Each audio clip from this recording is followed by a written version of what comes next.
오늘 우리에게 주시는 하나님의 말씀 구약성의 아모스 7장 1절부터 17절까지 말씀입니다. 아모스 7장 1절부터 17절까지 말씀. 이제 봉독하겠습니다. 하나님의 말씀 경청하십시오. 주 하나님이 나에게 다음과 같은 것을 보여주셨다. 주님께서 재앙에 쓰실 메뚜기 떼를 만드신다. 두 벌가리의 씨가 옴돋을 때 곧 왕에게 바치는 곡식을 거두고 나서 다시 두 번째 뿌린 씨가 옴돋을 때이다. 메뚜기 떼가 땅 위에 푸른 풀을 모두 먹어버리는 것을 내가 보고서 주 하나님 용서하여 주십시오. 야곱이 어떻게 견디어낼 수 있겠습니까? 그는 너무 어립니다 하고 간청하니 주님께서 이에 대하여 뜻을 돌이키셨다. 그리고 주님께서 말씀하셨다. 이것이 이루어지지 않게 하겠다. 주 하나님이 나에게 다음과 같은 것을 보여주셨다. 보니 주 하나님이 불을 불러서 징벌하신다. 그 불이 깊이 흐르는 지하수를 말리고 농경지를 살라버린다. 이때 내가 주 하나님 그쳐 주십시오. 야곱이 어떻게 견뎌낼 수 있겠습니까? 그는 너무 어립니다 하고 간청하니 주님께서 이에 대하여 뜻을 돌이키셨다. 그리고 주 하나님이 말씀하셨다. 이것도 이루어지지 않게 하겠다. 주님께서 나에게 다음과 같은 것을 보여주셨다. 다림줄을 들이우고 쌓은 성벽 곁에 주님께서 서 계시는데 손에 다림줄이 들려 있었다. 주님께서 나에게 아모스야 내가 무엇을 보느냐 하고 물으시기에 내가 대답하기를 다림줄입니다 하니 주님께서 선언하셨다. 내가 나의 백성 이스라엘의 한가운데 다림줄을 두리어 놓겠다. 내가 이스라엘을 다시는 용서하지 않겠다. 이삭의 산당들은 황폐해지고 이스라엘의 성소들은 파괴될 것이다. 내가 칼을 들고 일어나서 여로보암의 나라를 치겠다. 베델의 아마샤 제사장이 이스라엘의 여로보암 왕에게 사람을 보내서 알렸다. 아모스가 이스라엘 나라 한가운데서 임금님께 대한 반란을 선동하고 있습니다. 그가 하는 모든 말을 이 나라가 더 이상 참을 수 없습니다. 아모스는 여로보암은 칼에 찔려 죽고 이스라엘 백성은 틀림없이 사로잡혀서 그 살던 땅에서 떠나게 될 것이라고 말합니다. 아마샤는 아모스에게도 말하였다. 선견자는 여기를 떠나시오. 유다 땅으로 피해서 거기에서나 예언을 하면서 밥벌이를 하시오. 다시는 베델에 나타나서 예언을 하지 마시오. 이곳은 임금님의 성소요 왕실이요. 아모스가 아마샤에게 대답하였다. 나는 예언자도 아니고 예언자의 제자도 아니요.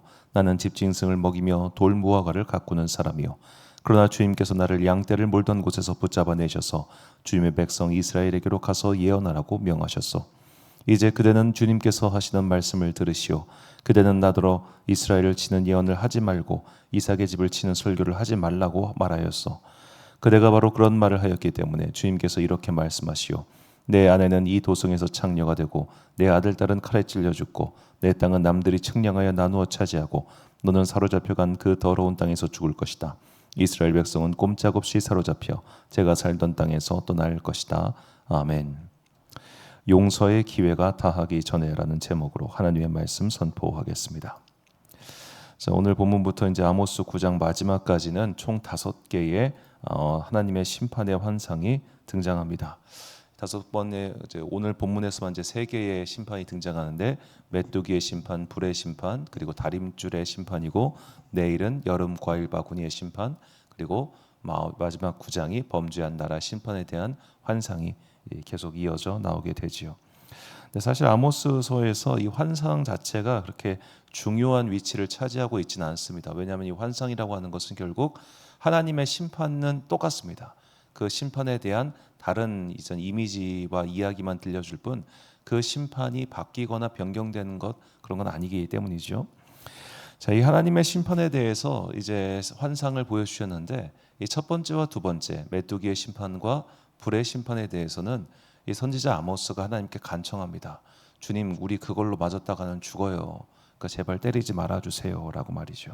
본문 2절과 5절 말씀을 보니까 메뚜기가 땅의 풀을 다 먹은지라 내가 이르되 주 여호와여 청하건대 사하소서. 야곱이 미약하오니 어떻게 서리이까 하매 이에 내가 이르되 주 여호와여 청하건대 그치소서. 야곱이 미약하오니 어떻게 서리이까 하매. 주님께 용서를 구합니다. 하나님, 우리는 그렇게 하면은 애들이 다 죽습니다. 그러니까 용서해 주세요. 첫 번째와 두 번째는 용서의 청을 들어주십니다. 그런데 세 번째 다림줄 심판 때는 이렇게 말씀하십니다. 본문 8절을 보니까 여호와께서 내게 이르시되 아모스야 내가 무엇을 보느냐. 내가 대답하되 다림줄이니이다. 주께서 이르시되 내가 다림줄을 내 백성 이스라엘 가운데 두고 다시는 용서하지 아니하리니. 자, 세 번째부터는 하나님께서 용서하지 않겠다고 하십니다. 자, 이것은 어떤 범죄를 저질렀을 때, 어떤 잘못을 저질렀을 때 내가 두 번까지는 용서해줘. 그런데 세 번부터는 용서 안 해. 이런 단순한 이야기가 아닙니다. 자, 우리는 마태복음에서 예수님께서 그의 제자들에게 이런 말씀하신 것을 기억하고 있습니다. 70번씩 7번이라도 용서해라. 자, 70번 곱하기 7하면 490번이죠. 490번은 용서해라. 이런 말씀이 아니라 너희의 용서에는 한도가 없다는 말입니다. 자, 우리는 그 말에 익숙해지다 보니까 내가 어떤 잘못을 저질러도 내가 하나님께 용서를 구하면 하나님께서는 무한대로 다 용서를 해주실 거야 라고 그런 생각들을 많이 하죠. 그리고 내가 누군가에게 무례를 범하여도 야, 네가 예수 믿는 사람이라며, 네가 예수님 믿는 사람이면 이 성경의 말씀처럼 나를 용서해 줘야지, 언제까지 그렇게 꽁하고 있을 거야, 그렇게 비난하기도 하고, 혹은 내가 그 용서의 말씀을 실천하지 못해서 괴로워하기도 합니다. 자, 그런데 이 마태복음에 나온 예수님의 말씀 70번씩 7번이라도 용서하라, 이 말씀에 대한 부연 설명이 누가복음에 나옵니다. 누가복음 17장 3절과 4절을 보니까 너희는 스스로 조심하라. 만일 내 형제가 죄를 범하거든 경고하고 회개하거든 용서하라. 만일 하루에 7번이라도 내게 죄를 짓고 7번 내게 돌아와 내가 회개하노라 하거든 너는 용서하라 하시더라. 자, 용서에는 전제 조건이 있는데 바로 상대방의 사과와 뉘우침과 회개라는 겁니다. 상대방이 진실한 마음으로 회개하고 뉘우치고 사과하면 그건 용서해라. 그 횟수가 여러 번 될 때라도 너는 그것을 용서해라. 이것이 하나님의 말씀인 겁니다. 자, 하나님의 용서는 그냥 용서가 아닙니다. 우리의 행실을 보고 용서하십니다. 자, 사사기에서 하나님께서 이스라엘 백성에게 너무너무 실망하셔서 선언하십니다. 난 너희랑 더 이상 상종하지 않을 거야. 너희들이랑 상종했다가는 내가 진짜 죽겠어. 안 돼. 너희들 안녕. 니들끼리 알아 잘 살아봐. 그러니까 그때부터 이스라엘 백성이 우상을 다 치우고 눈물로 회개하며 하나님 용서해 주세요, 용서해 주세요 하니까 또 용서해 주십니다. 그리고 나서 그들이 또 잘못해요. 또 벌하시고. 이게 계속 반복이 돼요. 중요한 건 똑같은 일이 반복되더라도 그때마다 이스라엘 민족은 나름 열심히 회개했다는 게 중요합니다. 자,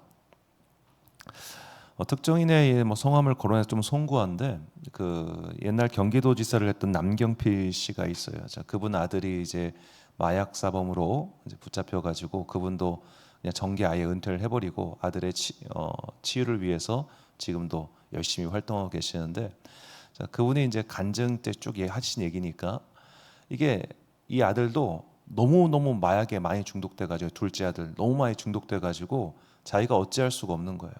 그러니까 매번 저지르고 잘못하고 사과하고 나중에는 자기가 마약하고 나서 경찰서로 갔어요.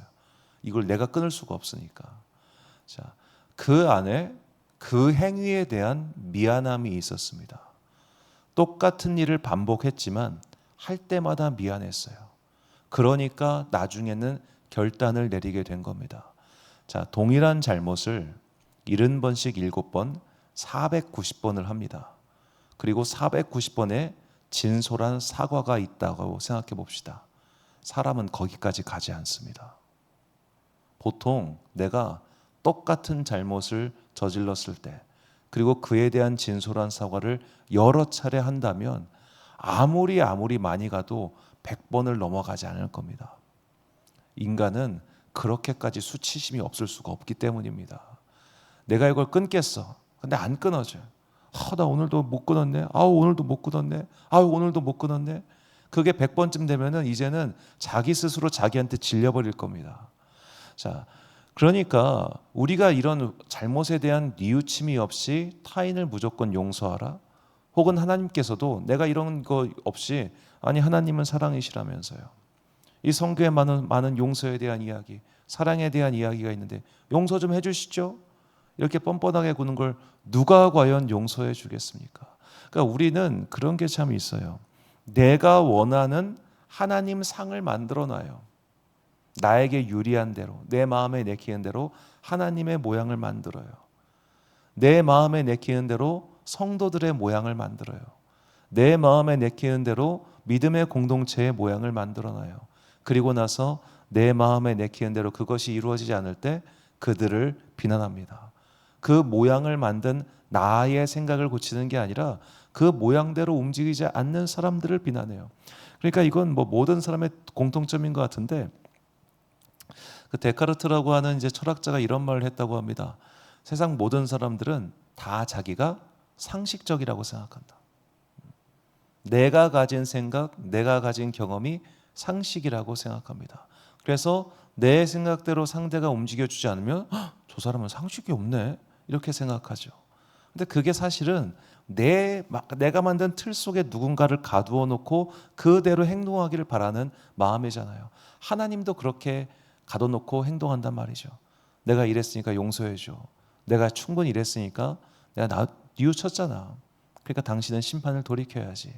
자, 그런 이제 행동에 대해서 우리가 이제 나중에 보면은 이사야라든지 예레미야에서는 아예 이렇게 말씀하시죠. 야, 아예 쟤들한테 말도 하지 마. 아예 뉘우치지도 못하게. 내가 진짜 이번에는 너희들 할 말 없이 그냥 심판할 거야. 이 정도까지 단호하게 나중에 나오시는 모습을 보는데, 이 시기적으로 아모스는 이사야나 예레미야보다 한 세대 앞선 사람입니다. 자, 그때부터 계속해서 하나님의 심판을 전하는 거죠. 그런데 이제 이게 횟수가 점점 줄어드는 겁니다.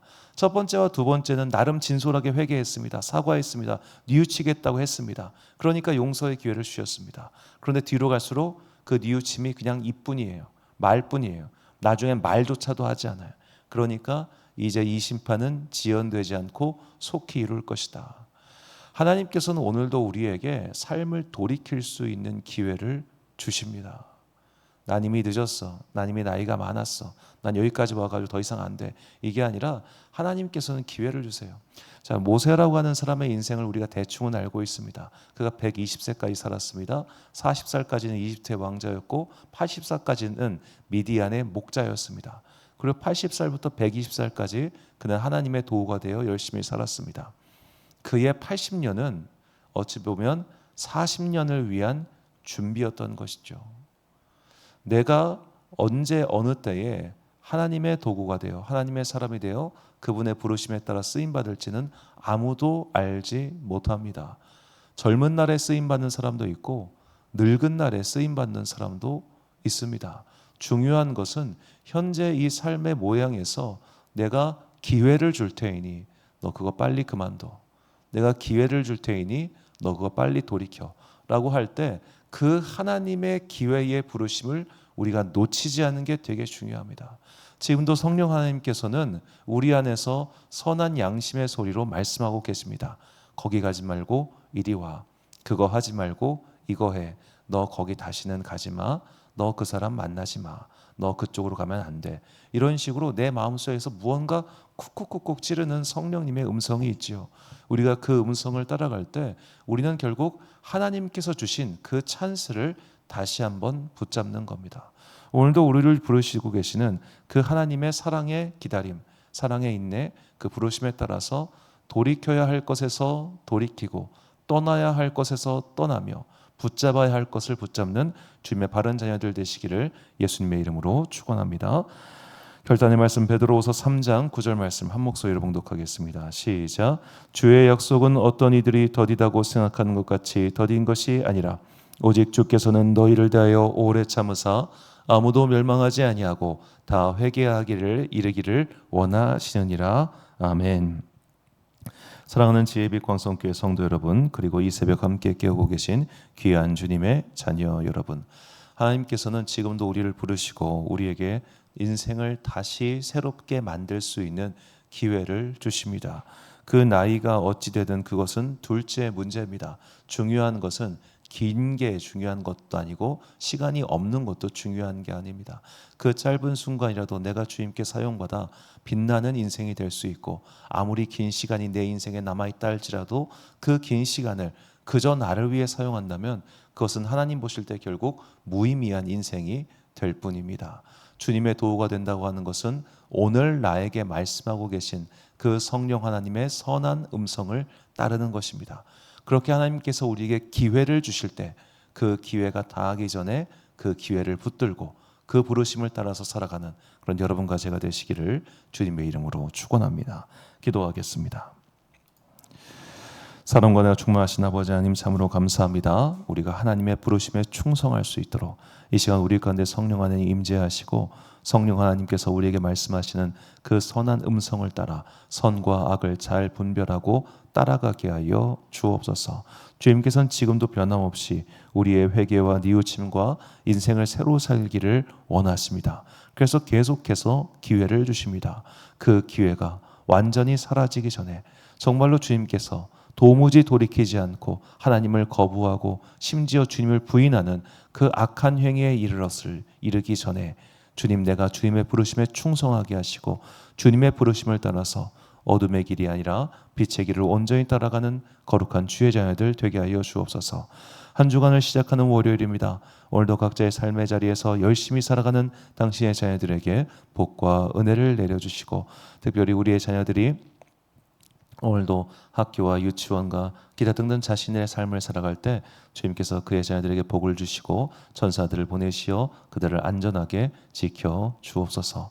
오늘 하루도 각자의 삶 속에서 주님의 뜻을 따르는 모든 자녀들에게 하나님의 풍성한 은혜와 사랑이 충만하게 임하기를 간절히 소망하오며 이 모든 말씀 우리 구주 예수 그리스도의 이름으로 기도드립니다.